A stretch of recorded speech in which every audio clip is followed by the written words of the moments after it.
Good morning, good afternoon, and good evening to my hungry athletes worldwide. This is your coach Chaz coming to you live. If you're not already subscribed, go ahead and subscribe on YouTube at Chaz Guerra-Ogiste. Or if you want to listen to the podcast on Spotify, Apple Podcasts, iHeartRadio, Pandora, wherever you find the podcast at, go ahead and subscribe there. Leave a review, leave some comments. Let me know that you're listening. Let me know that you are tuning in. Let me know that you are doing, or you're heeding my advice, or you're being like, you Chaz, I don't care what you have to say. Doesn't matter.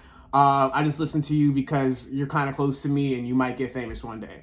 Doesn't matter. I appreciate y'all. I want to let y'all know today, you're setting goals wrong. You are setting goals the wrong way. This pimple is going to be a death of me.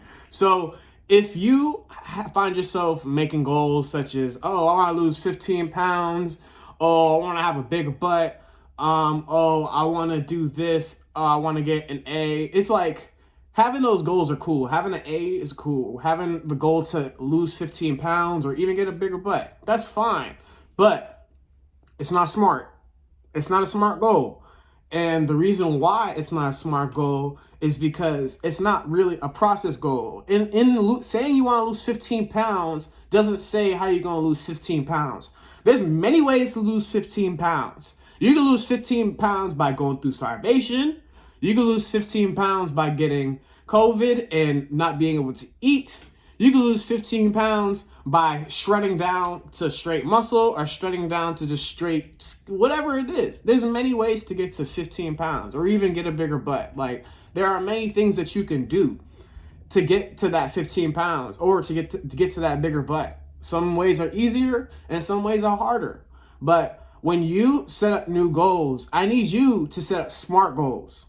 What SMART goals are, they are specific, S, measurable, M, achievable, A, realistic, R, and timely, T.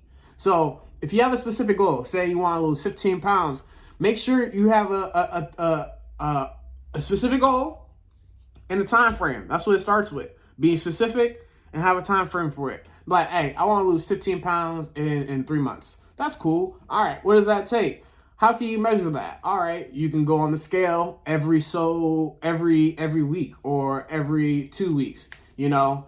But in that process of you making this SMART goal, you have to put up process goals along the way. And what a process goal is you aiming to do a certain activity or you aiming to do a certain thing a certain amount of times a week or to a certain intensity a week. And so once you set up process goals along the way for your SMART goal, it makes it so much easier to achieve. It makes it way easier to achieve. So my goal for my clients and my people is process goals. We're not necessarily working on SMART goals at the moment. We're working on process goals and getting people into the activity that they want to do.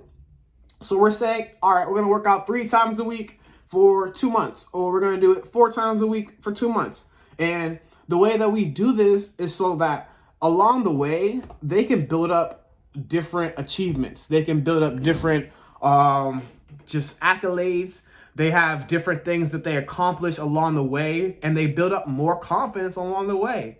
But if you have a client and you have a person, or say you're the client, you're the person where you want to lose this amount of weight in this amount of time, and you go to the gym and you see somebody with some really nice abs, or you see somebody with a really nice butt, and you're like, dang, like, I really wish I had their body.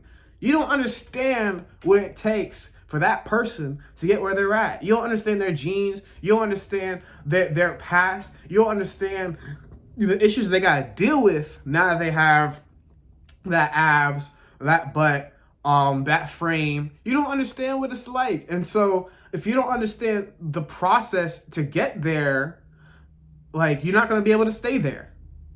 If you don't understand the process to get there, you're not going to be able to stay there.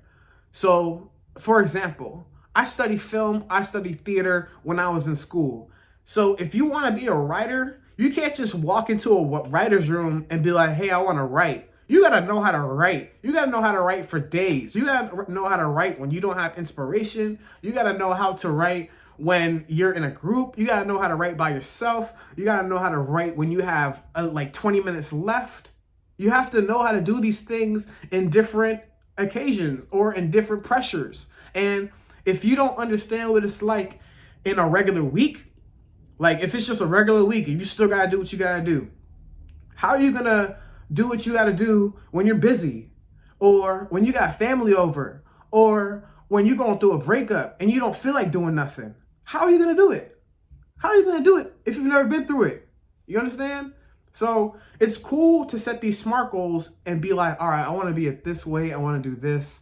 I want to be here. I want to play this instrument. If you don't understand the process, and it's a big thing when they look at people on Hollywood, or they look at people who are professionals. You want to look at people's documentaries and understand how they got to the place that they're at. If you understand Kanye West's story, he was making beats for summers on end for mad people, just giving away beats, using his own beats and trying to rap on them. There's a lot to it. Or even athletes such as Usain Bolt, athletes or the greatest marathoner who lived. You know, he ran like 2.5 hours a day. You know, there are certain leagues that you can't compete in for sure, but there are certain things, especially as Americans, because we're really spoiled. We are really spoiled, and we limit ourselves with our frame of mind. We limit ourselves with our goals. We limit ourselves just how we eat and everything that we do. We really do limit ourselves, and we could be trying to fight against somebody who they're not even fighting. They're living and they're surviving, and they've been surviving. Can you fight against somebody who was raised in survival, and they learned to get comfortable, and they're cool now? They know what it's like to fight. They know what it's like to be hungry. Those people that know what it's like to be hungry, those people who know not to take life for granted, you know, they're doing their best out here, and you should be doing your best out here. For real, for real. You are of a privileged few people. You're able to see this podcast on the internet or on YouTube. You know, you have access to internet, you have access to Wi-Fi, you have access to YouTube, you have access to a laptop, phone, or tablet, as to where you're able to get this information. You know, you're privileged. You're privileged, and accept that privilege.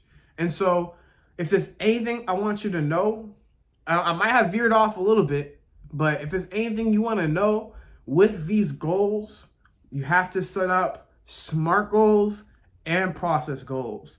Process goals along the way to help you get to that big SMART goal that has a time frame and that you wrote down for yourself. You make sure it's achievable and realistic. You set that goal for yourself, but also in your days, and every day, work on that goal. If you want to be a more fit person, do more fit things. Walk more, drink more water, have less sugary foods, have less sugary drinks, you know, live healthier along the way. And that SMART goal, it'll be way easier to achieve. I promise you. And that's just life in general. You know, drink more water, have less sugary foods, have less sugary carbonated drinks and stuff like that. And it'll be easier for you to move around, have focus, and help other people out. But yeah, when it gets down to it, I think we as a culture, we need to get better at setting goals. And not only goals with our health, but goals with our finances, goals with our friends, goals with just our family. We can't let these different things fall to the wayside. We can't be so focused on, oh, life's so hard, life's so short, I don't want to go to court. F it, you know. We can't be so focused on that stuff. Let's help each other out along the way. Let's help each other out during our processes, and let's make sure our goals are SMART. So I appreciate you. I hope you stay positive. I hope you stay blessed, and I'm gonna be out. Peace.